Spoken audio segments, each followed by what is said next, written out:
वे एक दिन और एक रात से -50 डिग्री सेल्सियस की कड़ाके की सर्दी में फंसे हुए थे। लड़की के हाथ केवल कार से चिपक गए थे। उसके हाथ सुन्न हो गए थे। उन्हें अब दर्द महसूस नहीं हो रहा था। उसने अपनी मतली को दबाया और जबरदस्ती अपने हाथ केबल से खींच लिए। उसकी ज्यादातर स्किन और मांस केवल कार से चिपक गए थे। इस समय उनके शरीर अपनी लिमिट तक पहुंच चुके थे। अगर ऐसा ही चलता रहा तो वे पक्का मर जाएंगे। इस जगह से जिंदा निकलने के लिए अवई ने एक और रिस्क लेने का फैसला किया। उसने अपने शरीर को धीरे धीरे केबल पर फिसलने का रिस्क लिया और उसके वजन से स्क्रू ढीले होने लगे। मामला और बिगड़ गया। भेड़ियों का एक झुंड फिर से आ गया और जेनहू अवई के गिरने का इंतजार कर रही थी।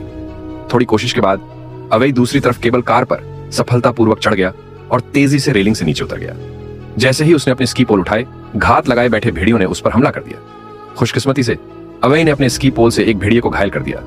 फिर जल्दी से अपनी स्की पर वापस आकर नीचे की ओर स्कीइंग करने लगा। जियाओमी ने देखा कि 2 भेड़िए भी उसका पीछा कर रहे थे, लेकिन वह चुपचाप प्रार्थना करने के अलावा कुछ नहीं कर सकती थी कि अवई सुरक्षित रूप से पहाड़ के नीचे पहुंच जाए और लोगों को उसे बचाने के लिए ले आए। रात हो गई और मौसम और भी ठंडा हो गया, लेकिन जियाओमी ने एक और रात झेली। यह देखकर कि अवई वापस नहीं आया है, उसने अंदाजा लगाया कि वह हिंसक हो गया है।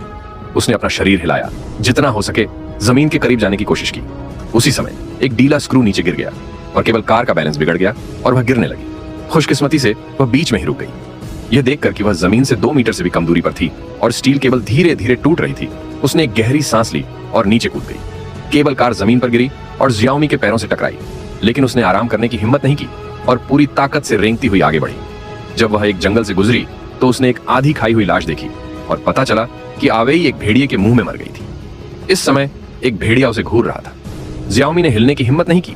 किस्मत से भेड़िए ने उसे चोट नहीं पहुंचाई। उसने मौके का फायदा उठाकर भाग गई। आखिर में जियाओमी रेंगती हुई पहाड़ के नीचे पहुंची